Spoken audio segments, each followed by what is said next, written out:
to ABA Inside Track, the podcast that's like reading in your car, but safer. I'm your host, Robert Perry Cruz, and with me are my two fabulous co-hosts. Hello, Rob. It's Diana. Good evening, gentlemen and ladies. It's Jacqueline McDonald. So, welcome, everybody. How y'all doing? Good. Yeah. So, for those of you who listened to our preview episode, you heard that we have some new equipment, which possibly just sounds like our old equipment, but I swear it's very fancy. Go check out, go check it out. I think we have some pictures of the new studio with all our stuff. So we're coming to you in triplicate. That's right. Everyone has their own microphone now. It's serious. Which is nice. So. Thank you, audience, for purchasing CEUs. That's right. We got an upgrade. And we even have the things that it looks like when you're like in a recording studio and like singers are singing into it and holding their ears. Mm-hmm. So yeah, we're our big single time. Will drop next Tuesday. Next Wednesday. Sorry. Wink. All right. So this week we're going to be doing something a little different. It's a topic grab bag. So rather than our usual sense of having a topic that we're all going to discuss. A loosely arranged theme. No theme. Instead of our loosely arranged theme, we just all said, let's pick an article from Java that we want to talk about. We're keeping it cash, we're keeping it summer, we're keeping it cool. That's right. Now I'm a real DJ. Keeping it cash, guys. So that's what we did. So we have 3 totally unrelated articles that we'll be talking about. Recent unrelated articles that we'll be talking about. The first is Diana's choice of graduated guidance delivered by parents to teach yoga to children with developmental delays. That's by Gruber and Polson from 2016 Java. Then I'll be talking about using habit reversal to decrease filled pauses in public speaking by Mancuso and Miltenberger. That's my article from 2016 Java. And then Jackie will be talking about evaluating a humane alternative to the bark collar. Automated differential reinforcement of not barking in a home alone setting by Protopopova, Kisten, and Wynne from 2016 Java as well. Not like Macaulay Culkin Home Alone, though. Right. Ah! So cute when the dogs hold their paws yeah. up to their face like that. Oh no, we're alone. They left us here. They went to work. So, without any further ado, let's get into the grab bag. I'm going to reach into the grab bag. The grab bag. And, Dinah, it's your article. I'm first? I'm up first? Baby Yoga Graduated Guidance. I want to know why you picked this article before you talk about it. Why? Yeah. Well, okay. I can tell you why. Thanks. I thought that it sounded really interesting for a couple reasons. First of all, I like the idea of applying something that we already know how to do with maybe more traditional skills to something that's new and interesting. Cool. So we don't always work on yoga poses, but when we do, we can teach them using graduated guidance. Oh. Right? Wonderful meme. You should get that guy to do it. I think that it's a nice way to expand what we might be introducing into the repertoire of children who maybe don't have as many options for physical education. Mm-hmm. And what I really liked about this article is that it was a parent training article too. So to me, it spoke a lot to the social validity of our field, in that this seemed to be an area where the parents are really interested in teaching the yoga asanas to their kids, and the researchers didn't just say, okay, well, we'll teach it to them. They said, let's teach you parents how to teach it. And then they stuck with them through the whole, I think it said 92 days that they worked on these yoga skills. And they taught the parents how to do it, and then they taught the kids how to do it, and I thought that was really nice. Cool. Do you do yoga? I did once, yeah. Do you like it? It didn't go so great. Oh. Rob, you like yoga? I would love to do yoga. I remember that when Tobey Maguire was Spider-Man way back when, he was like, I got super in shape by doing yoga and eating protein. And I said, I could probably do both of those things. You could. So, then I'll look like Tobey Maguire and Spider-Man. Which I kind of look like now, but, not 100%. Like 92. I'm like almost there. So yoga, get me over the hump. Guys, you should look at the video on YouTube in our preview episode and see if Rob really does look like Tobey Maguire. Young Tobey Maguire. Yeah. A young Tobey Maguire. Wow, that's good. I store Tobey Maguire, Spider-Man. Yeah. Yeah. Most of the ab area, I think you can't see that in the video. Right, though, I know. Yeah, that video's not up there, but it's pretty close. Risque. No, I did. I took a yoga class in college for like 1 or 2 semesters, I think. Okay. It was a long time. And it was, I know there's different schools of yoga, but I don't remember enough to know what school it was. Right. But we did some serious stuff, and we did one where you had to like rest on your shoulders on the ground and put your hands on your back and your feet up in the air. I love that one. I liked it at the time, but it totally messed up my back for like 2 years. You did it wrong. Yeah. Yeah. Totally did it wrong. The woman taught us a really cool way to relax, and it would like you'd go through like each of your different body parts and like clench all your muscles and then relax them, and that was really cool. I really liked learning that. And then often at the end, she would light a candle, and we all had to stare at the candle like without blinking until your eyes watered. Whoa. It was intense. That's really intense. Mm-hmm.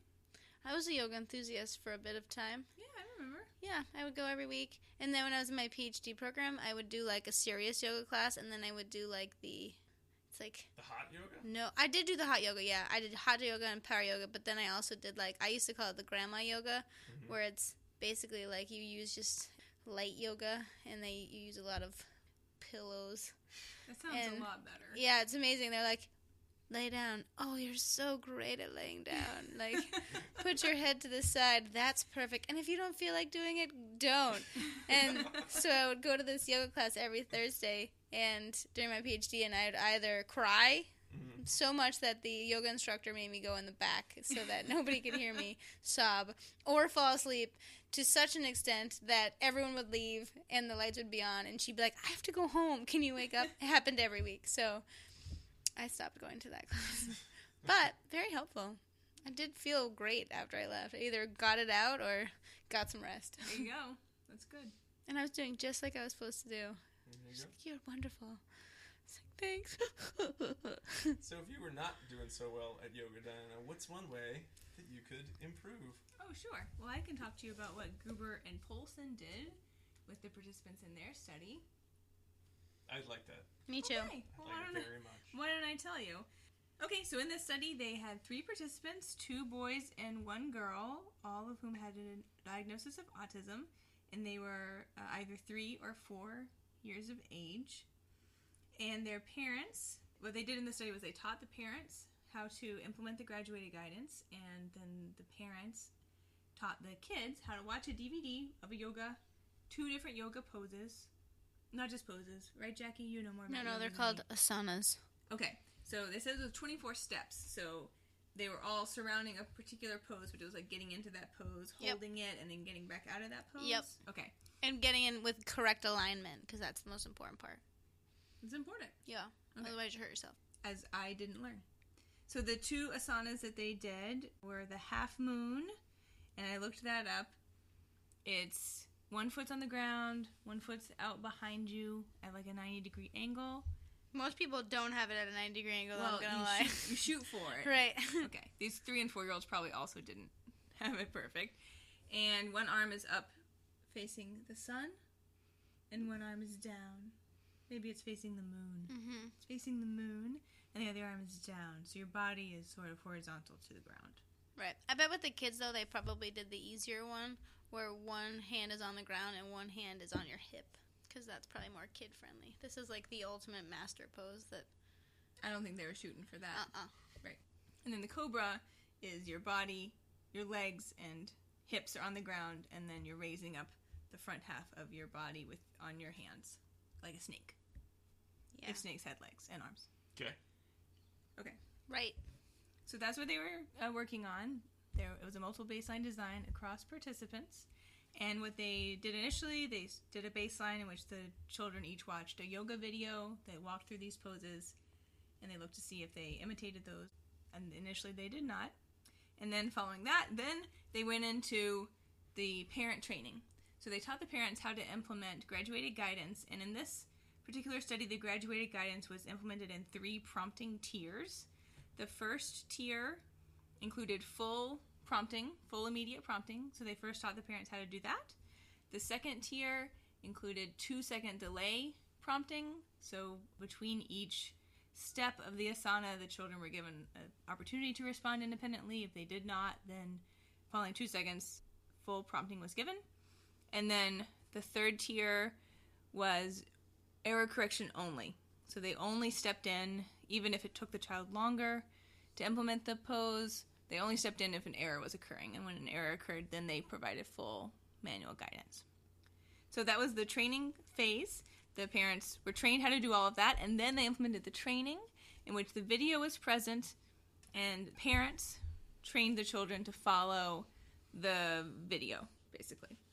They taught the children to follow the steps of the video, and they provided the prompting according to each of the tiers. So initially the child needed to implement it with, I believe, 80% independence with the full guidance for 4 sessions, then with the 2-second delay guidance for 4 sessions, and then finally with error correction only prompting for 4 sessions. Periodically throughout the training, they provided generalization probes in which there was a different instructor in the video, but otherwise the video was the same. And then at the end of training, they also did a post-test in which there was a live instructor in the room, and they checked to see if the children could follow the movements of the live instructor. Right. They must have made these DVDs. Yeah. Because obviously a yoga video does not have 2 poses and then you're done. Oh, that would be like the best. I know. You did it! And I'm like, maybe Gruber was one instructor and Polson was the other instructor. Right? Yeah, and I like that they said that although the same 2 poses were demonstrated, background stimuli and clothing differed from that of each DVD. So they made sure they didn't wear the same shirt. Mm-hmm. Right. We don't want that to control responding. Cool shirts. Which cool yoga shirt you're wearing that day. Reinforcement was provided at the end of each training session, provided that the child made 7 or fewer errors during the asana. That seems hard, though, because they said that the parents weren't recording them. They were just thinking about the errors. Yeah. So I can never remember junk when I'm, like, training things. So they were accurate, though. They looked at the IOA data and recorded accurately, but that seems, like, amazing. Yeah. Because 7 errors is a lot of errors. I completely agree. I was like, how is anyone keeping track? Right. When I read it, I said, someone else must be recording this for them. And then the next sentence was, we had the parents keep track of their own errors. So these were some, like, spot-on parents. I know, geez. They were very motivated. Maybe they were all the parents were, like, yogi enthusiasts. They probably were, because they wanted their kids to be able to do it, so. Yeah. And they used either... kids to learn yoga poses then, right? That's, like, their big expertise area. Maybe they tried it a different way and it failed. They're like, watch this video and it didn't work. Mm. Yeah. You wouldn't really know how to use graduated guidance unless you were trained. Right. Too. That's true. And it's really hard even if you are trained. It really is. I generally don't recommend it to parents because it's so difficult to implement properly. You know, honestly, the type of graduated guidance that I have been taught to do in the past isn't this tiered system. It's It's just providing, least to most prompting as needed until an error occurs, and if an error occurs, moving in immediately to provide full manual guidance. Mm-hmm. Right. Or you could do most to least prompting throughout the session, depending on how the student does. So if they get a correct response, you might move to the next the next least intrusive prompt and that so on. But that's still really difficult too because you have to actually know what you're doing. Yeah, it's like fluctuating what you need to do next with each step of the way. Mm-hmm. So I guess there are different versions of what graduated guidance prompting can look like, but all of them are not really easy to implement. You have to learn how to do them. I was surprised that was what was chosen here, but the parents clearly got it. Yeah. And they did a great job. So moving on to looking at the results, the children were Ryan, Mark, and Rose, and Ryan was the first participant. Ryan and Mark in baseline did not show any independent responding. Rose showed minimal independent responding, like kind of sporadically. And once training was implemented, Ryan showed a pretty nice increasing trend for both the training sessions and the generalization sessions. And for the live model, at the very end, like the post-test, the responding there was almost 80%. So overall, this was really successful for Ryan. For Mark, they saw a nice increase in his responding, although not to the same level as Ryan. His independent responding really sort of hovered between 40 and 60% even toward the end of the study. He was the only participant that they moved through the 3 different prompting hierarchies. They eventually got to error correction only for him, and they still didn't see responding quite at the level they were looking for. They also did not see independence in either the generalization or the post-test for Mark. So this seemed to be a little bit more difficult for him. Mm-hmm. Yoga wasn't his deal. Yeah, maybe he would like to do soccer. Yeah. Or lacrosse. Something else. Mm-hmm. Yeah, something else instead. And for Rose, we saw a very similar pattern for her as we did for Ryan. We saw a nice increasing trend in her data, although not until the 2-second delay was implemented for her, and responding during the generalization probes matched up pretty well with what we were seeing in the training sessions. Her live model post-test was a little bit lower at around 60%, but overall a nice increase for her, too.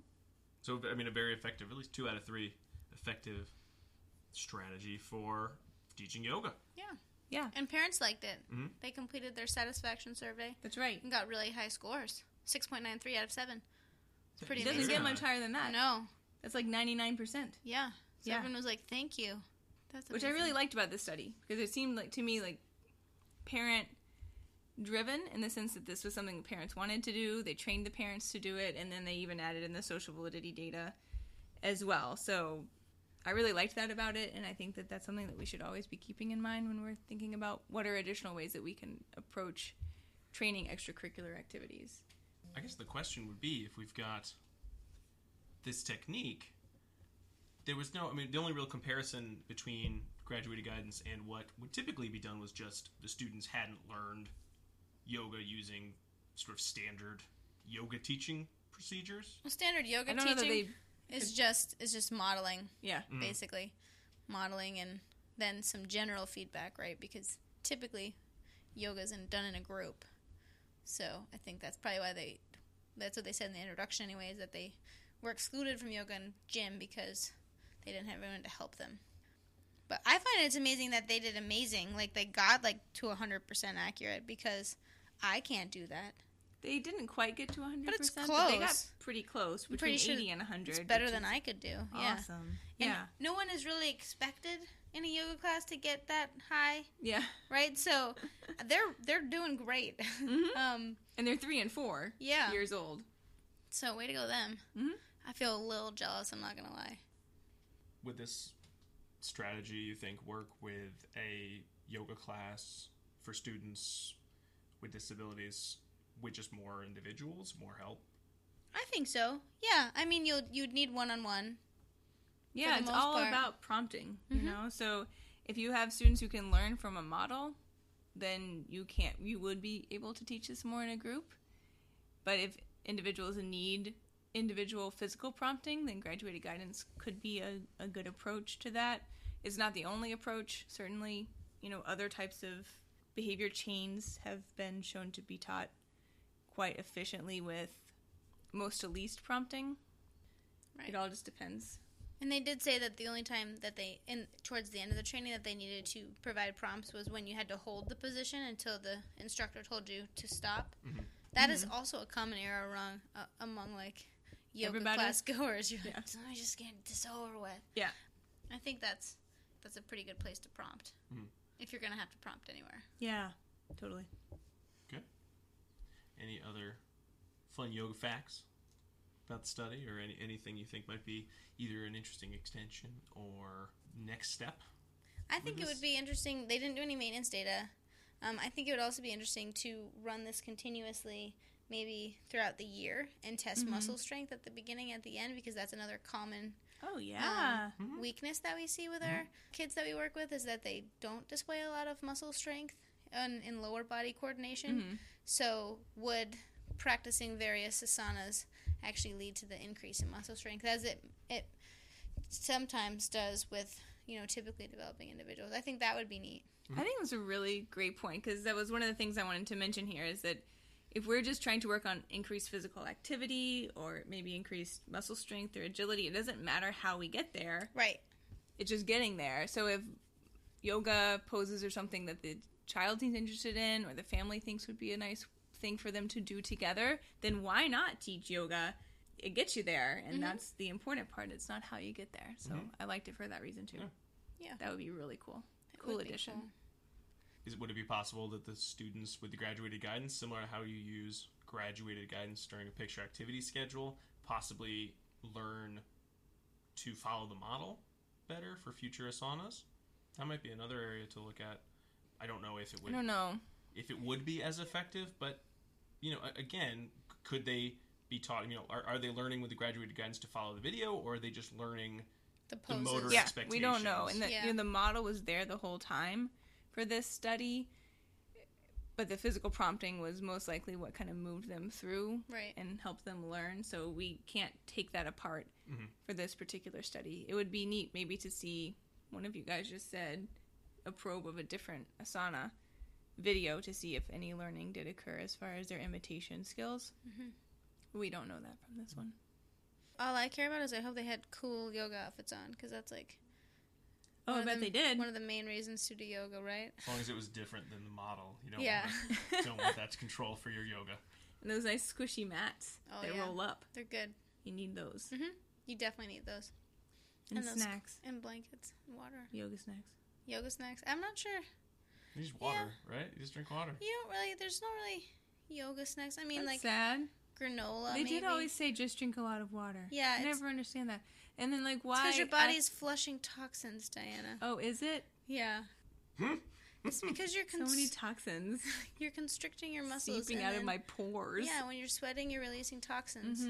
That's why you need to drink a lot of water, replenish. Oh. Why after you get a massage do they tell you have to drink a lot of water? Because I've done nothing. I'm just laying there. No, you have. It's just like, I remembered, it's called restorative yoga, not grandma yoga, but I used to call it grandma yoga. They're working your muscles for you passively, just like restorative yoga. You don't have to do anything. Your muscles are relaxing and releasing toxins, which then, in fact, will make you more... smarter, richer, more beautiful. All those powerful. things. Powerful. Yep. And Thank thirsty. God. And thirsty. Right. That's why. But there are health benefits, real benefits to yoga. Yes, absolutely. And those may be the case, but they've not been scientifically proven. Damn it, really? Yeah. Not that they're releasing toxins. Oh, no. Yeah. Just the overall benefit of yoga. But like people who are really good at yoga, you've seen this stuff they can do. Oh, it's disgusting. It's and amazing. My friend clearly some core strengthening going on. Yeah. My friend's a yoga master. She used to compete in Bikram Yoga Championships. I went to yoga class with her, and I was like, shamed. They're like, oh, now do like this bend over pose. And like, I'm like looking at my upper thighs, and her face is on her feet. And I was like, great. Thanks, everyone. If you're a girl yoga master, are you still a yogi? I think so, yeah. Okay. I wasn't sure. You're not a yogress. Yogress. That was my next guess. Yeah. All right. I liked this one. Me too. Thanks for listening. Of course. Before we move on to my article... Wait, we haven't even decided. I have your grab bag. You're right. I don't want to cheat. Hold on. Let me reach in the old grab bag. Here it is. Oh, my hand's stuck. Oh. Okay, there we go. All right. Oh, it's me. Oh, what do you know? I predicted successfully. Yeah. Ooh. But before that, I want to reach into the grab bag and grab our next secret code word. Our first secret code word. Here we go. Oh, I got it. What is it? The first secret code word is Buffy. Like the Vampire Slayer? Exactly like the Vampire Slayer. It is what I was staring at when I wrote this code. The DVD. Yeah. A DVD I was box. like... It's not like when you're looking at Tobey Maguire and you're like, oh, he's all Buffy. No, I like that. No. That's Buffy. I guess either like description of Tobey Maguire and Spider-Man or the Vampire Slayer, Buffy. That's the code word. Onto my article. So I saw this one when I was looking through Java, the table of contents, and I said, that's it, because I had just gotten done editing our last episode. Now, for those of you at home, I try to keep editing to a minimal, because all the great ideas from Jackie and Diana, and sometimes from me, but not so much, are always there. I keep that magic on the tapes. What I do edit out are any pauses and... Like this one? Okay, yeah. You didn't even know it was there. And like, a lot of... God, what do I want to say? A lot of those. A lot of filled pauses, because I find them to be distracting, and I've listened to enough of them that I kind of understand the pattern. I know how Diana will I know how Jackie will They're very different. This makes me so happy. I feel like we've really grown as friends now that you know when I'm gonna or not. It makes me feel weird. I know how you both you very differently. Yes. So if you listen to the preview episode, I discussed this as well, but they have a very, very distinct style of umming. So the article itself, just to review, is using habit reversal to decrease filled pauses in public speaking. And that was by Mancuso and Miltenberger from 2016. Now, one of the issues they looked at is the one that is driving me nuts. Sometimes, not all the time. Which is the fact that so many folks, when they are speaking in public... Say like? They'll say like. When is that your favorite? Not grammatically appropriate. I don't love that one. Oh. They say a lot of Okay. And they'll also... They describe clicking sounds, which I've never heard that before. I didn't know what they were talking about. They're talking about this. Like, who does that, though? I actually know someone that does that, and we've been working on it. It's a nervous habit this person has. Or when people go like this. Oh, yeah. I do that. Not during a public speaking event, though. I know people that do. They get up on a podium and they're like, let me tell you this. Yeah, and then they'll click their pen the whole time. Yeah. Ugh. I can't hold a pen during this episode as well. Oh, yeah. I can't hold a pen because I will just keep clicking it. No. These were some of the filled pauses they discussed, and they spoke very elegantly to describe, how that makes you sound or how that can affect your ability to look professional. They cited, I think Pat Fryman actually spoke about it, and they cited him at the very beginning in the introduction. To me, to put it bluntly, if you say, like, you just kind of sound... You sound uneducated. Sometimes you sound stupid, depending on how much one says it. You might just sound nervous. Or not prepared. That's true. It could be all of those. Or stupidly unprepared. Okay. Or unpreparedly stupid. You're being harsh, but... Hey, $6 Yeah, for this I quality usually recording. think it's someone who's just young and hasn't done this very much and is really nervous. There are a lot of... I mean, and if you were clearly a well-known speaker in the field and you're doing it, then I'm starting to question. No, you're right. I am being harsh, but it definitely does not sound like you're ready for prime time. If that's the best you can do in public speaking, where you are umming and liking your way through it. Yeah. I've been to presentations where I've had people, instead of, they'll say such as, or however. They'll just repeat themselves, which is not quite the same level, I think, of quality of speaking. Like well, know what I mean? Know what I mean at the end? Oh, know what I mean? Yeah, it's not that great. Yeah, but I don't want anyone who's listening to this to be discouraged. Oh, I used to be. You were a young and up and coming speaker and want to be presenting at conferences or something like that, because we've all been there and we've all made pretty nice strides. I used to be the worst presenter. Ask anyone. Really, I received a recommendation to get into a PhD program from my advisor, and he was like, you work really hard, your writing sucks, and your public speaking is atrocious, but I think that you can learn those skills. So, I mean, it was, I did it again, but, so, I mean, it's really a task you just have to practice over and over and over and over and over again, and then you get better at it. Yeah. Just like anything, it's a skill. Yeah. It's a skill that you have to use, and you may get better at it just by thinking critically about what you're writing or reading your speeches out loud until you have a sense of how you want to speak, or watching other speakers and picking up some of their habits until they become your own or you develop your own, or you could potentially use the techniques used here. Now, I want to talk very quickly about why is it we all say, why do we do that? Have you ever thought about why that is something that we do? I think that, I just did it right there. I think it's a filler, right? So it's something that we can do while we're thinking about what we're supposed to be saying without leaving the awkward pause, because no one likes the awkward pause. Mm-mm. In classes, I'll ask the question, what do you guys think is going on? And then there's a horrible pause for a long, long time. I actually love the pause. I will wait forever. Future students of mine, I wait until the pause is filled, and I do not fill it. But it makes everyone uncomfortable. Mm-hmm. And so I think the fills that, so it's less awkward for the speaker. Mm. It's a mediating response. I know I remember first hearing about the idea of people hating pauses as we were doing one of our formal journal club groups where we were reading verbal behavior, and Skinner's writing about the audience and how we speak to different audiences, and how very much when we're speaking to any audience, it is very aversive to not be saying something. Our audience is expecting us to say something, and we are not saying something, and it makes us very nervous. And we say anything just to fill that space. And if you're not quite sure what to say, or you're thinking extemporaneously... Ooh, big word. Thank you. Like you said, Jackie, there's a sense of, I've got to fill this with something until I can think of something else.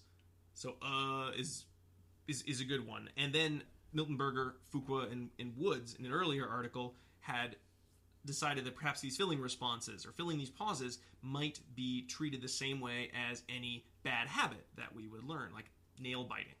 There are two ways that habit reversal are typically run, and we'll get into them in the article, but have either of you used habit reversal, either in your own lives or with students that you've worked with or consulted? I don't think so. One time, I worked with a student where they had couldn't tell if it was a motor tic or there was some sort of a motor movement that, watching it didn't quite read as, say, like I would typically see with motor stereotypy. It looked more like a strange habit. So I looked a little bit into habit reversal as, well, maybe that might be a good treatment to use in this situation. And so I looked into it a bit, and it seemed like maybe it would be useful. I talked to one of our psychologists about, do you use habit reversal? Though really no one had used it, and it was very interesting because it wasn't incredibly difficult, as you see in the article. It wasn't very, very hard. It just required a lot of what we as behavior analysts like to do, which is defining behaviors and then observing if a behavior occurs, and then teaching an alternative behavior. So rather than engaging in a response, engage in something else. Yeah. It seems as though the person whose behavior is looking to be changed needs to have a pretty good command of verbal instruction. In the sense of they have to be able to understand what you're talking about in terms of, okay, right now you're engaged in the filling behavior. This is what it looks like. Yes. And they have to be able to attack their own behavior via video or via self-monitoring. Yes. So in general with habit reversal, you don't see it a lot in the literature, I think, for children with significant disabilities because that's a challenging skill for them. Yeah. You see it much more with typically developing children, typically developing adults. I think that's one of the reasons we don't really run into it as much, because it's not a strategy we would consider pursuing first. But we certainly look at teaching competing responses. Yes. So that component, I think. So the components of it are not outside. Like when you walk down the hall, put your hands in your pockets, which could be a habit reversal technique. And that's what they did in this study. They said, speak better, just put your hands in your pockets, and imagine everyone naked. And ta-da! Look at that graph, just shot up. That never works. No, I know it didn't work. That's not actually in the article. Okay. I was kidding. I've never tried that. I have before when I was a really bad public speaker. Imagining people naked? No, imagining people in their underwear, because the naked was a little too risque for me. Mm-hmm. But they usually had like full body suits on, and then it was just weird, and then I felt awkward, and I kind of just wanted to leave. It's weird. So practice is really what helps. I feel like the amount of energy you would need to exert to have this imagination of all these people in their underpants. It was unfortunate. Would be a real waste when you could be focusing more on, what am I saying right now? I actually had nightmares after that. Oh, God. And I'm a sleepwalker talker, so it was pretty hilarious for everyone involved. All right. Well, let's get into actually what Mancuso and Miltenberger did in this article. So they decided, let's look at filling responses as a bad habit, and let's try to teach students to engage in a different response using a habit reversal procedure. So the participants in the study were 6 female students, 2 of them undergrads, 4 of them graduate students, who wanted to improve their public speaking. And when they looked at their rate of filler responses, they had 2 filled pauses per minute, was sort of like the average they were working at. The students would give 3 to 5 minute speeches. Sort of the overall procedure was they look at 3 to 5 minute speeches given by the student, and within 15-second intervals, what was their rate of filled pauses. This seems hard, too, though, because they only can make an outline, so they couldn't write out exactly what they were going to say. Mm-hmm. So this, actually, I think, is better preparation than a lot of ways that people will practice speeches, because they'll write everything they'll say, and then they'll practice it, and then it'll seem more rote. Mm-hmm. But here, they're given, like, what's your favorite movie? Yeah. And then you write an outline, and then you talk off of the outline. So that seems like pretty awesome and good preparation for public speaking. Well, you can tell. I think you can tell.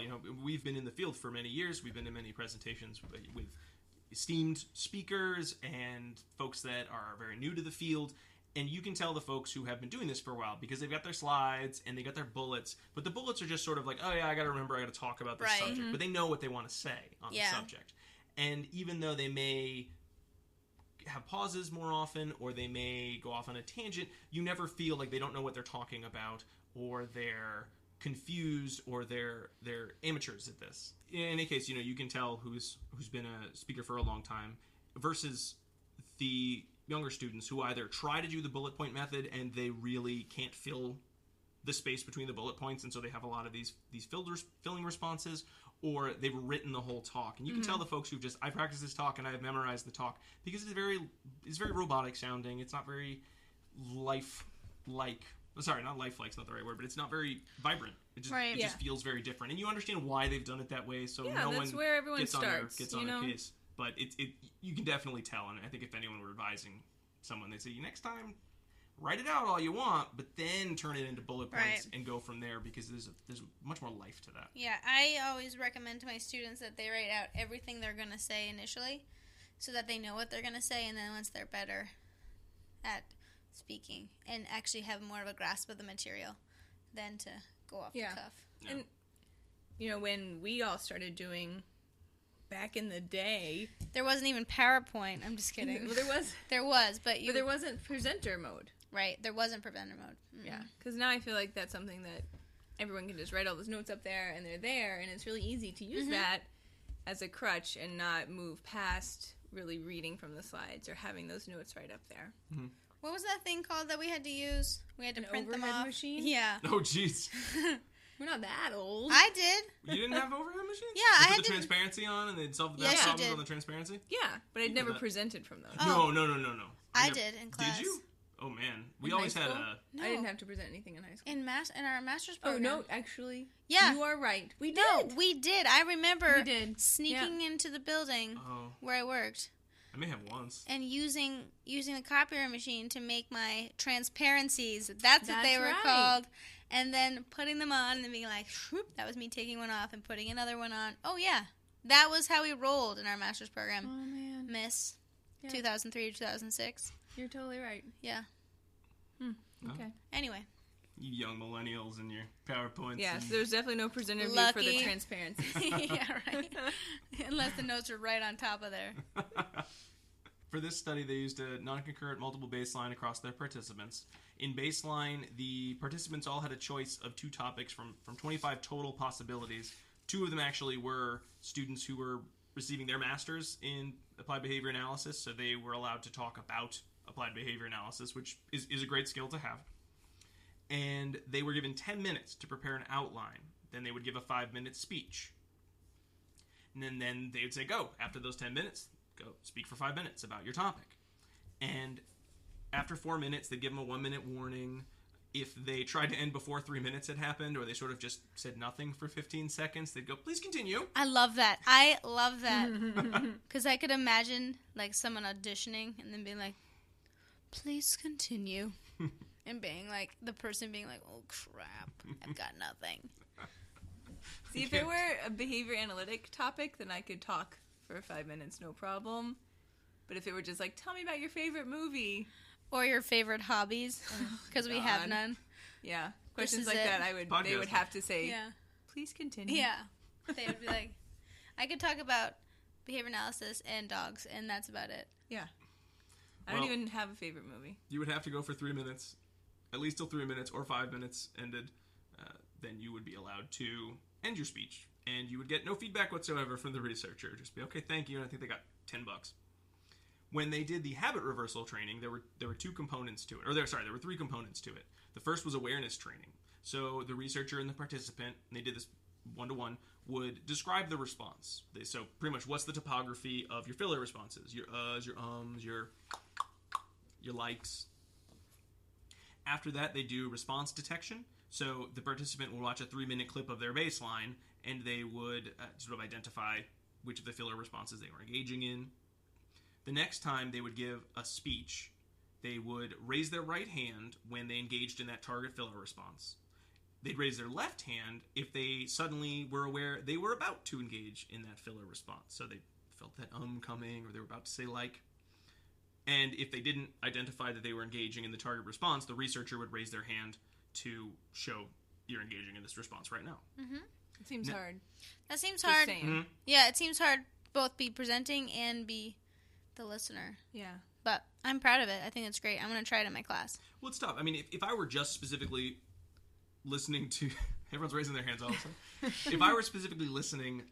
when I listen to the show, I have to listen for a couple things. So our show, when I'm listening right now, I want to actually hear your content because I'm interested in hearing what you have to say and discussing it because we don't spend a lot of time discussing. Rob. You're welcome. Aww. I'm learning too. Me too. Moments. So I'm listening, and then I'm also listening just for the sound quality. Does the sound quality sound good? And since we have new equipment, I'm doing that a lot more because I don't know if this sounds like we're talking from a fjord or something. But when... Wish we were. Yeah. If my goal were to just tell you, you say a lot, I could do that, because that's a lot of the editing. I don't think that we do. Process. It's something that if I were paying attention to it, I could probably do it. But you're right, Jackie. If you're actually listening to the person for the purpose of, tell me about your summer vacation, I want to know. Yeah, it would be really hard to be lifting your hand in that response.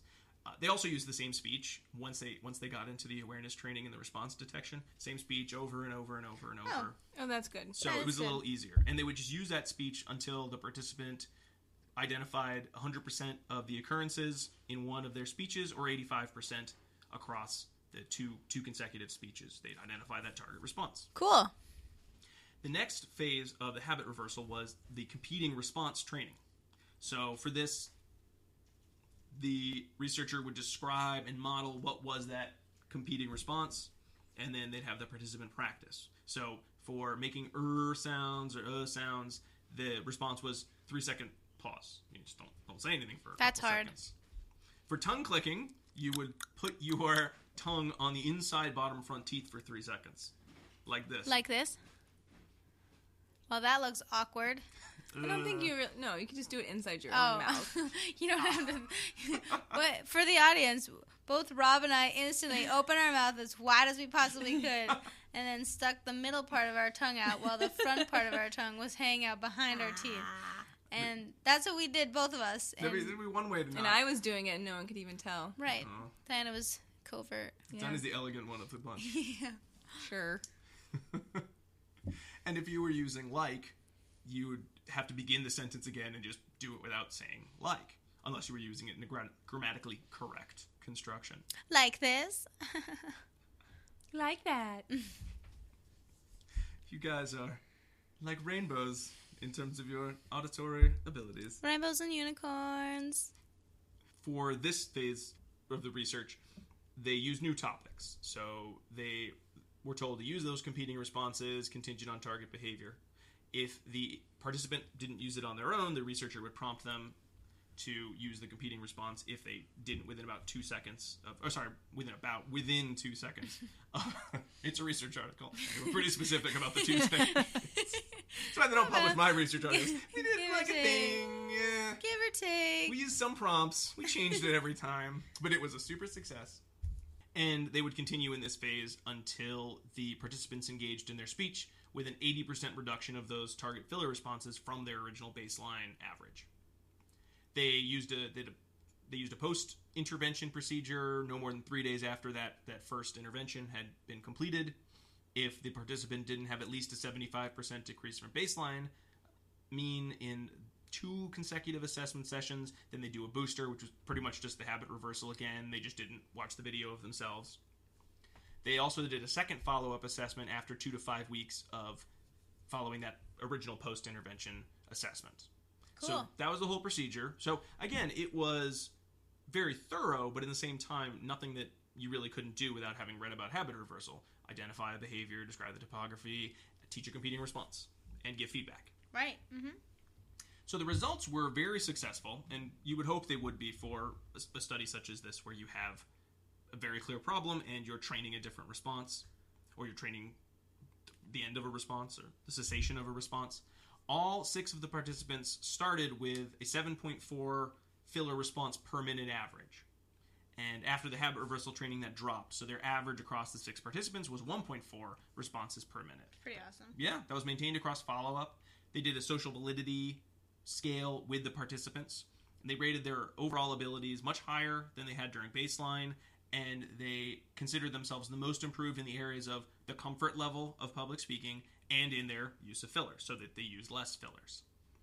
all of them liked the procedures, considered them to be either somewhat effective or all the way to very effective. They also had blind researchers who would watch the participant videos, and they would score them using the same social validity measure. They didn't consider them to be more comfortable, but they did all note that there was an improvement in the use of fillers, so less fillers. So it was people who didn't know what phase of the study they were in, just watching videos of the individuals. Cool.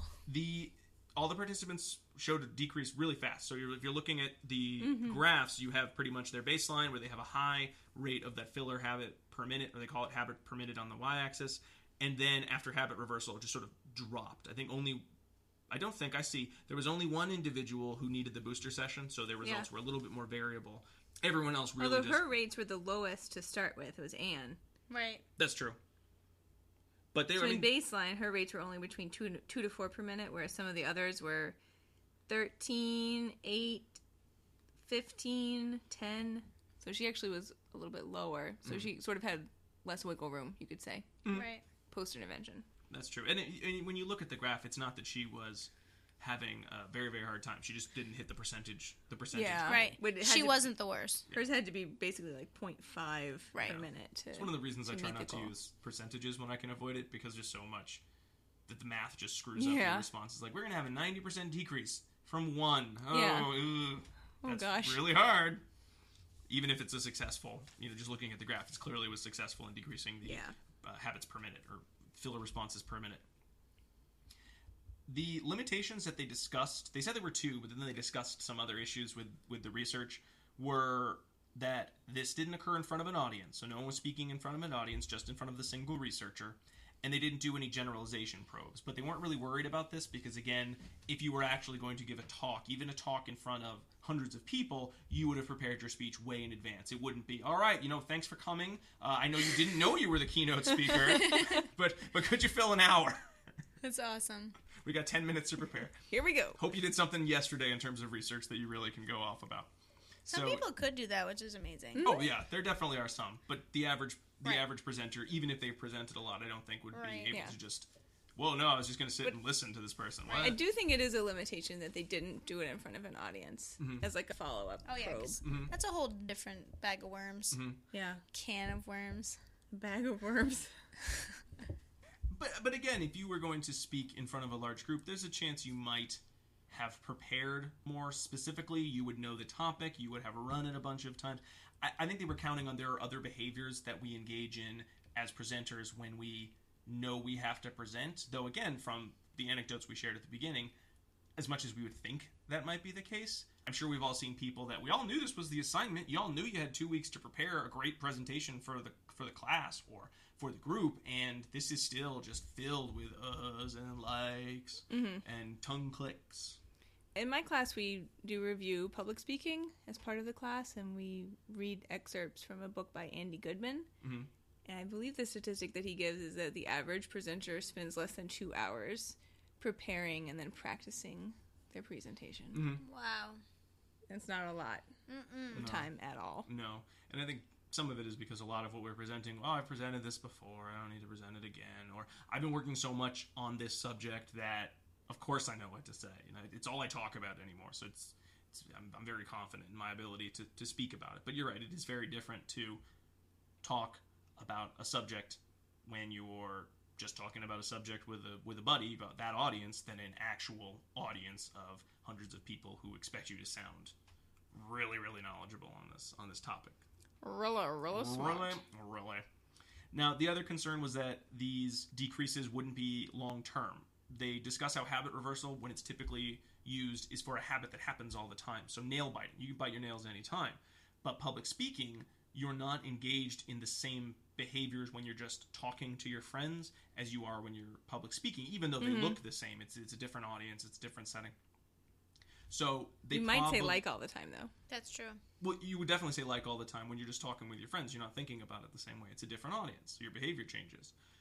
Since you're not practicing the habit reversal techniques used for public speaking as often as you are just talking to your friends, they were worried that over time it would sort of kind of bleed into that audience as well. You just wouldn't be using the appropriate low number of filler responses. Yeah. Well, there's fewer opportunities to practice public speaking. Yeah, that was the concern. Yeah. There's many more opportunities to just chat. There are fewer opportunities in which to practice the skills that these students had, or these participants had. The other area was that 4 of their participants showed a 80% decrease in the target behaviors during their first speech after they'd done just the awareness training. So the thought of, is the competing response training that you use in habit reversal as necessary? You may just be able to talk about, this is what you're doing, look at it. Isn't that embarrassing? Don't do it anymore. And then, hey, that might be all you need, which is kind of nice to hear. I mean, habit reversal sounds very appropriate for other behaviors. Yeah. But if all it needs to take is like, look at this video of you, yikes! Anyway, do another one, and you get an 80% decrease. That's a great treatment. I like that one. Very easy to implement. The part where you have to raise your right or your left hand, depending on what either you just did something or you're about to do something, I think that would detract so much for me from the actual speech that I wouldn't be able to function. Mm-hmm. Maybe because I can't tell my right from my left. But again, the focus when you're doing that speech is to improve your own behavior, to decrease those fillers. It's not to give a better speech than last time, because you're just given the same speech, same topic over and over and over and over. So some of the content is going to be the same. You're not going to spend as much time focusing on the content. You're spending more time focusing on the topography of your speech. Okay. And in any case, they thought, well, I wonder if you could use this in other areas of speech given, like your eye contact, your posture, projection, inflection. I think so. I think so. This one, I think, would be the easiest in that it is a behavior that most people identify. I don't think anyone is like, oh yeah, I love saying and like. These are great additions to my speech. Nobody likes them. Everyone would like to say them less. They are frustrating. Mm-hmm. When we realize we're doing it, I think we all hang our heads and, I can't believe I'm still doing this. I should have gotten better at this by now. It's a frustrating behavior, whereas inflection, that one probably be a little easier to see. Posture, I have terrible posture, and I only recognize it when people like touch my back because they realize I'm sort of hunched all the way over. I'm doing my yoga pose where I hunch all the way down. Which one's that one? I don't think. All of them. Downward dog. I'm doing downward dog. Just sitting here in the chair. That's pretty bad. I feel like that those types of behaviors would be more responsive to the video feedback portion than the habit reversal. So this would be interesting to me to maybe break that apart and look, first of all, just giving the video feedback. What was the other? The video feedback. Where they're just basically naming the term. The awareness training. Awareness training. Maybe taking it apart and looking at changes in behavior, just following that. And then for anyone whose behavior didn't change, then implementing the habit reversal. That might be helpful. Mm-hmm. To see where the breakdown is, because I don't know that you would need, for tone or inflection, that's not really a habit so much as it's a behavior that can be shaped. Yeah. No, I agree. I think there's areas to look at this. What is going to be the best way? And whoever gets that research first, you get to charge huge consulting fee to people to learn how to speak better. And it can't be much harder than this, which sounds like easy money. Then you could do a TED Talk. Yeah. On how to speak better. You better do a good job of it. Yeah. That is how to use habit reversal to improve your speaking, your public speaking. Cool. That was a really good one. So I expect you will run this yourselves, and I will have a little bit less editing to do next time around. Yeah, this one's going to be a nightmare. Nightmare. All right. So I guess it's time to reach into that grab bag one last time for our last article of the episode. Here we go. Reaching in to that bag. What's in there? It's Jackie's article. It's an alligator. It's a dog biting you. It's a dog biting me. I wish he would stop barking so much. What could I do? How about a bark collar? No! Yes. But wait. It's the only way. I love this article because... What article is it? It's evaluating a humane alternative to the bark collar, automated differential reinforcement of not barking in a home alone setting. Yeah. So I, as you all know, love dogs. I have multiple dogs. Mm-hmm. And I always love looking at research in our behavior analytic journals on dogs. And there's not a ton. Alexandria is rocking it, really. She's pulled out a couple articles in JABA and across other journals. She works with shelter dogs primarily. That's where her other research has been, to increase adoptability in shelters. And so I love this article because I am really embedded in the dog culture, the dog community. Mm-hmm. And so I frequent places where people walk their dogs a lot. And the majority of people actually do have these bark collars, and they think that they're completely acceptable and it's fine because it's, so many people have them and you can just buy them at, like, PetSmart, that everyone's like, oh, yeah, this is not punishment at all. It's not a bad idea to use these bark collars, when it can be actually. Spray like a... They either spray a citronella, like candle smell, like the citronella spray, or they shock the dog. Oh. Yeah. So that's terrible. Yeah. And so people will commonly use bark collars, or what they'll other call them is shock collars, if dogs are being disobedient. Mm-hmm. Frequently they'll use them in, like, dog parks. If your dog is running away and your dog's not listening, you say, come back. They don't come back, you give them a shock. Oh. And you usually start off with the most intense shock and then lower down to then it's just a sound. Mm-hmm. But still, which is the way to have punishment be effective. Yeah, and a lot of the times these bark collars are very effective. Yeah, I imagine. When the collar is on. Oh, right. Right. So, good story about my hometown is my dad has multiple dogs. So, we have an electric fence around the perimeter of our yard.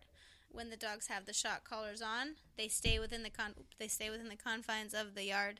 Or one of my dogs has been very clever enough, because we live on the water, to swim out and around the fence so then she can escape.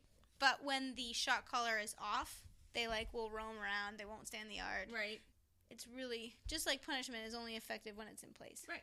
All right, so according to the Association of Professional Dog Trainers, they don't actually recommend using the shock collar for any sort of punishment procedures for dogs. They recommend looking at the dog's environment and modifying the environment based on the reason why barking is occurring. And I think this is so cool because there are so many dogs in my neighborhood. Like, literally, I live in, Dogtown, USA, and all day long, there is a dog barking. Legitimately all day. So in the morning, really? There's two dogs across the street that are tiny and are continuously barking. They have a doggy door, so they go in and out, and they're on their front porch just barking. And then they set up the dogs across the street that are barking, and then there's a big, huge 15-year-old husky that will just walk around and bark. When I saw this, I was like, oh my gosh, I'm gonna read this, and then I'm gonna send it to all of my neighbors and be like, hey, remember about peace and quiet? Here you go. Yeah. Because the dogs are all home alone. They're all home alone, and they're all barking all day long. Yeah. Yeah.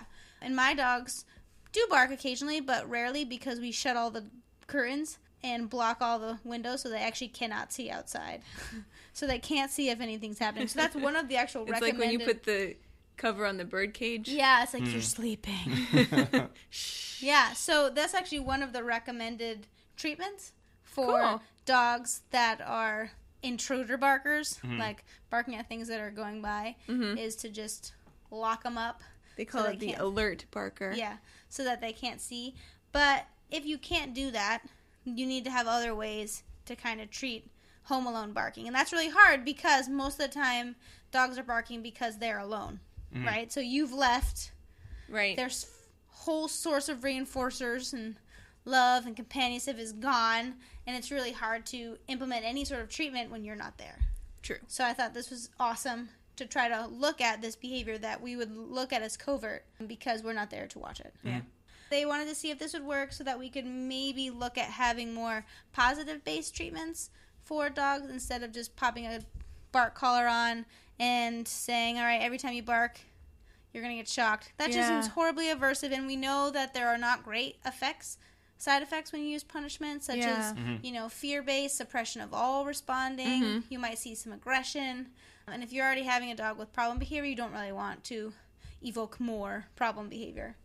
And they have found that DRO treatments have been successful in a variety of other populations with a variety of other problem behaviors.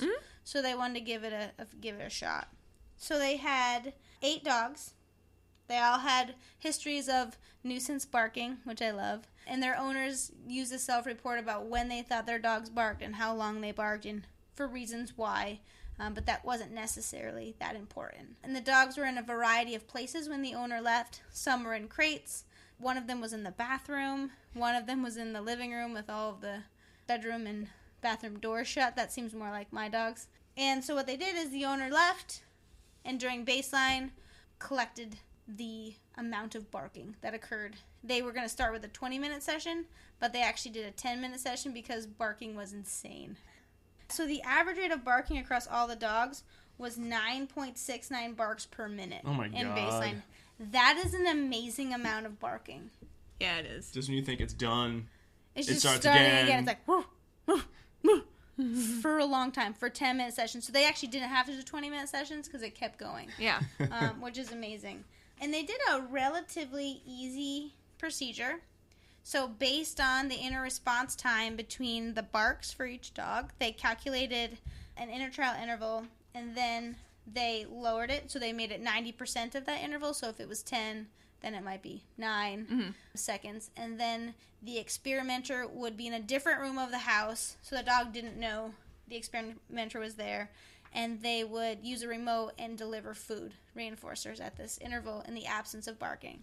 So there was like a gumball machine type thing? Yeah. Not like a remote car. No, not like a remote. That's awesome, though. It's a remote car. It zings over and it's like, here's your treat.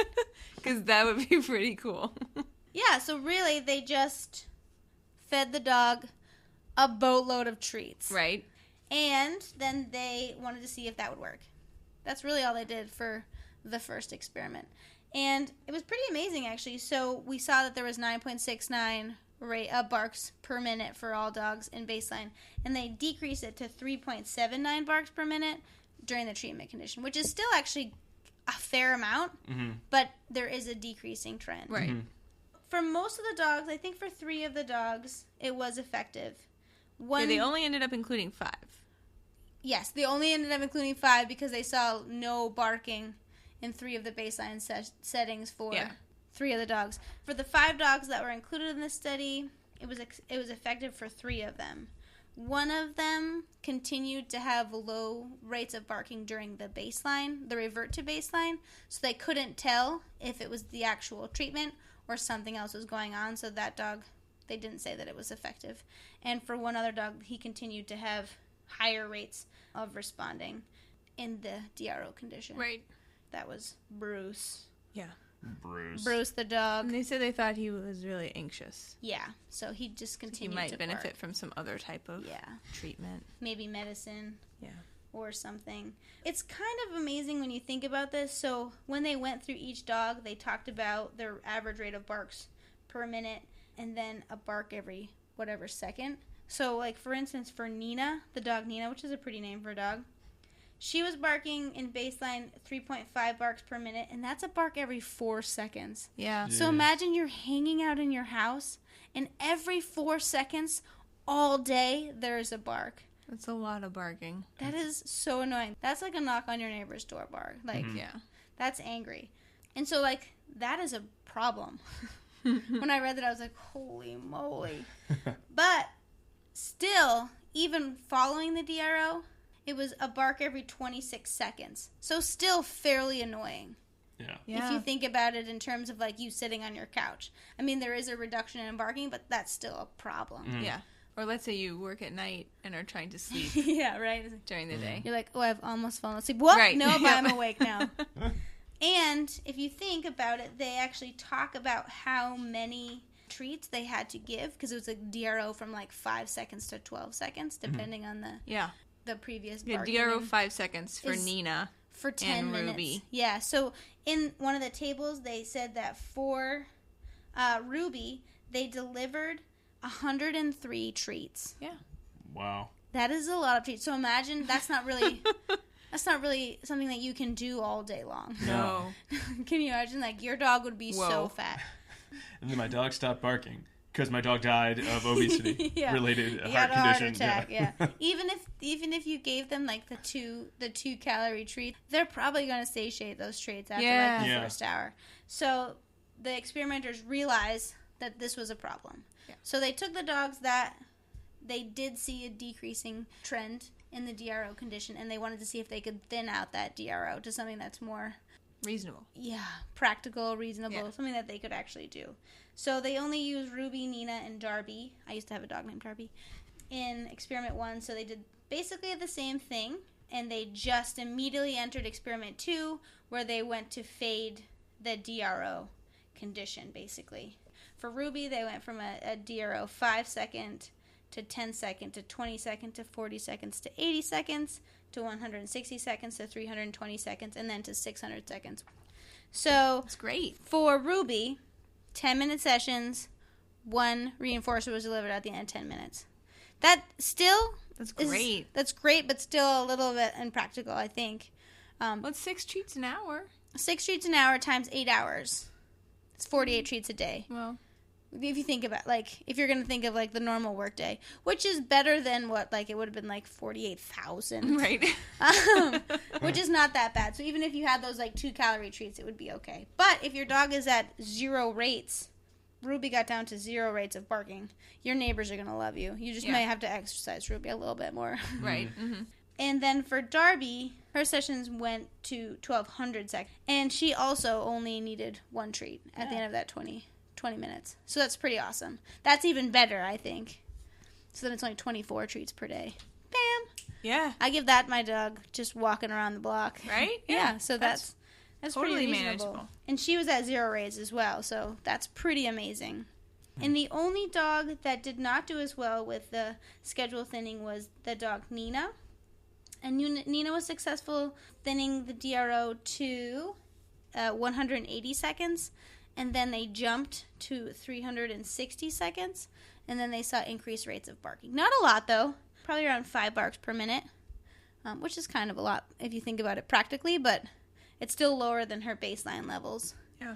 It's pretty nice that they could figure out a very humane way to treat this pretty significant problem if you are the neighbor of this dog. Oh, yes. Yeah, right? Yeah. I feel like I may have to walk this over to my neighbor and be like, I just read this really great article.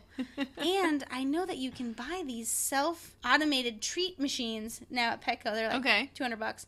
And just at certain intervals. They won't know if your dog barked or not, but they'll just deliver treats at certain intervals. Okay. So this is another way we could extend this, is to see would barking... Do an NCR? Yeah, would barking still remain low with an NCR? Because we don't really know if it's the absence of barking that's being reinforced or this is a competing response. Yeah. So you can't eat and bark at the same time. It's pretty much impossible. I tried to do it today while I was driving in the car, and just food falls out of your mouth. So the results could be a result of the DRO procedure working, or it could just be an incompatible response being provided. Yeah, but it only takes them 1 second to gulp down the treat. That's true. Right. So these dogs barking seem pretty responsive to the contingency. True. Yeah, you're right. But you never know. What if you give them one of those things that has the frozen peanut butter inside? That keeps you busy for a while. That's true. Or the ones that the food's in a maze, so you have to push the ball around until the food falls out. That's good for dogs that have that want to problem solve, that have motivation to problem solve. So I've actually bought those for my dogs because I do have a dog that exhibits some separation anxiety. Not anymore because I give her a treat before I leave every day. That's very easy to get out, and so she's actually happy for me to leave. In the morning, she's like, "Are you leaving?" And if I sit down, she's like, "Oh no," and she whines and walks to the door. It's one of the only times that I actually give her treats. So that's how we do it. But this dog is not motivated to work hard for a treat. Even really, really potent treats that she scored high on preference assessments. The maze, she tried for 2.5 minutes, and then she just whined and laid down and then just howled next to it. So you have to make sure that your dog is interested in treats in that maze, or it won't be effective. It was pretty cute though. She was like, "It's too hard. Yeah, I give up." And she came over to me and just looked at me like, "Can you help me? I just want those treats." But yeah, I think this is great, and I think this study has real good applicability, showing that reinforcement-based procedures are actually very effective and probably should be used prior to shock collars, even in a natural training environment where it's so easy to pop on a collar to your dog and then expect them to behave, which I see a lot in the dog community. I think this is probably a little more humane. This lends itself to the next question, which is how can you make this automated? So there is a new puppy thing coming out. I think it might be on a Kickstarter now. I can't remember what it's called. But you can watch your dog from your phone. Okay. So that's something that you could also do. Like, if you had an automated feeder at your house and you could control it from your phone. Yeah. Maybe you could be live streaming your dog for a certain period of time during the day. That would be kind of weird, but awesome. Yeah. I'd be like, oh, sorry, my dog just barked. Yeah. I'm, like, in a meeting. And then I could, deliver a food reinforcer. Or... That also seems very resource intensive, though. Like you said, Jackie, you're not going to be able to be watching what your dog does. And even if you set your phone to... If somehow the technology were there that it would only turn on if the dog barked, I mean, those dogs at their initial baseline levels, I mean, you couldn't function at work if you had your phone constantly like, oh, sorry, my phone's on. Oh, sorry, no, there it is again. Maybe you'd have to do that over the weekend. You'd have to do that over vacation, and then you'd start thinning the schedule at work. The NCR you could try, which may be more applicable. There is that automated, so every 5 minutes a treat will shoot out and make some noise, and you can talk to your dog. You could do that. Yeah. I was also thinking, they chose food arbitrarily. They didn't really do an FA for the barking. Nope. But they proposed that it was probably often due to lack of attention from the owner. So I wonder if you could make a video of yourself. Talking to your dog. You're and, the cutest. Yeah, doing little things, and then put it on your TV, on a loop. And either just have it continually present to see what that did to the barking, or perhaps you could use it as a reinforcer if you had some type of way to turn your TV on and off. Right. Which I think they do now. I think there's smart home type things, right? And do something similar to this, but with a function-based right. And there has been a lot of, that's one of the areas of future research they suggested, is that we do conduct an FA, and there has been research looking at FAs surrounding dog aggression. It was done by Dr. Terry Bright. She's the director of the MSPCA now. Love her. Yep. Shout out if you're listening. I kind of fangirled her the other day when I was on the phone with her. It was pretty bad. I was like, oh my gosh, hi. You don't know me, but I know you. It was pretty creepy. I hope I didn't creep her out. But yeah, so... Sure, she gets it all the time. Yeah. So you could run an FA and figure out, is it attention? Is it lack of... Stimulation. Lack of stimulation. Is it that the bark is actually in itself reinforcing? You could figure that out and then provide that functional reinforcer throughout the day. Yeah. Or send your dog to doggy daycare. You could do that too. Just saying. So they have friends. They just have something else. Something to do. Is that the thought? It'll depend, I think, on why the dog's barking. So some dogs that I have seen and known will bark no matter what for long periods of time, regardless of owner attention or activities to engage in. But some dogs, I mean, it's purely that. For one dog here, they only bark the first 10 minutes and then stop barking. Yeah. So it could be that just the immediate absence of the owner signals an aversive event. That's how my kids are when I drop them off at daycare. Yeah. They just initially cry. They don't cry all day. Yeah. No. Yeah. So then they're fine. So you just give them candy when you leave. Just try it. Could have bridged that gap. Yeah. Be like, and then you're all set. See you. Here's a Cheeto. But yeah, so I think this is really great, and I think this is an area of research that we should continue to investigate. We all have pets, and unless we don't, but most people have pets, and pets display common problem behavior that we could easily get rid of if we tried. And a lot of dogs go back to shelters because of nuisance barking. So this is something that we could easily remedy. Well, before we enter what I think will probably be a pretty short dissemination station, because these were all just sort of random articles that we thought sounded really cool, let's do our second secret code word. So if you are listening for continuing education credits, our second secret code word is flume. F-L-U-M-E. Flume, like a log flume, like you'd see at the theme park. Or sometimes they call little mountain valley ranges flume. I don't know why. I've heard that before. Oh, I've never heard that. No? I like it though. I'm going to start using call it. Mountaineers, right in. Flume, our second code word. And now let's pull into Dissemination Station. Fast train. We only have a quick moment to stop off, for we're going to continue on to our next destination, which is bed. And I think really, since there's no connecting theme, really the theme is read. Well, that's certainly a theme, I think, that we always come back to. I think the idea that you can use behavior analysis for practically any random purpose you can think of. Yeah.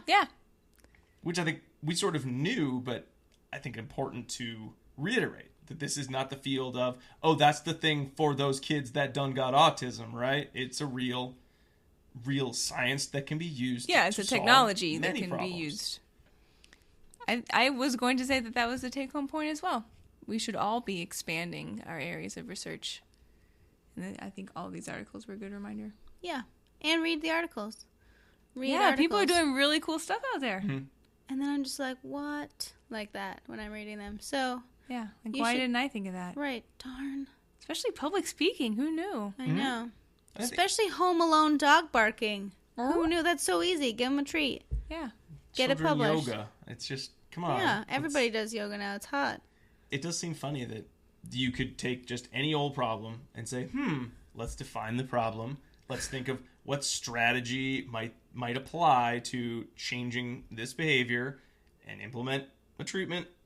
And see what you get. And make sure you take IOA and PI. Yes. You do all the things that you would want to do in good research. But, man, if you could really kind of run with that public speaking idea just on its own, or even the bark reinforcement, or the reinforcement of absence of barking, a little more research there, there's a huge market for, hey, don't you want your dog to not bark all the time? Well, look at this science-validated machine I've built for $500. You would sell... every single one you could make. Because everybody who has a dog has some period of time they don't want them to bark. And if you could show this is why this would be effective, this is how it could be effective, you'd be set. And it wouldn't just so much be about making a lot of money, though that's always nice.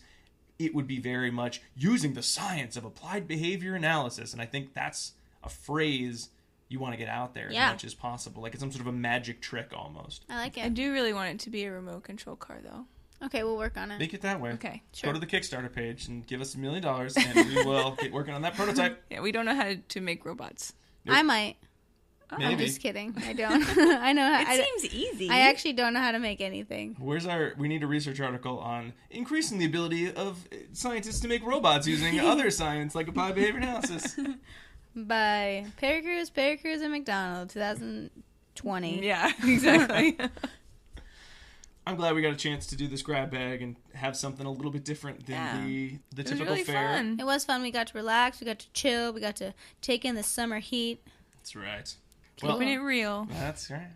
Well, everyone at home, thank you so much for listening to our episode. Remember, you can find us online at abainsidetrack.com, on Facebook that way, on Twitter that way. You can email us at abainsidetrack@gmail.com. If you'd like to apply for continuing education credits for listening to the show, there are instructions on the website. And depending on what podcast app you're using, you may be able to link directly to the website from the info button. It works in some podcast players, but not all. I'm sorry, I don't know how to make it work for all of them. I'll keep at it. Thank you, Jackie. Thank you, Diana, for being here. Thank you, Rob. You bet. And thank you for you and for anyone at home. If we had any audio difficulties, we're using some new equipment and it sort of broke halfway through, or maybe it didn't. Who knows? I'll find out when I'm editing this thing together. So until next week, when we'll have our preview episode to prepare for our very next topic, keep responding. Bye. See you.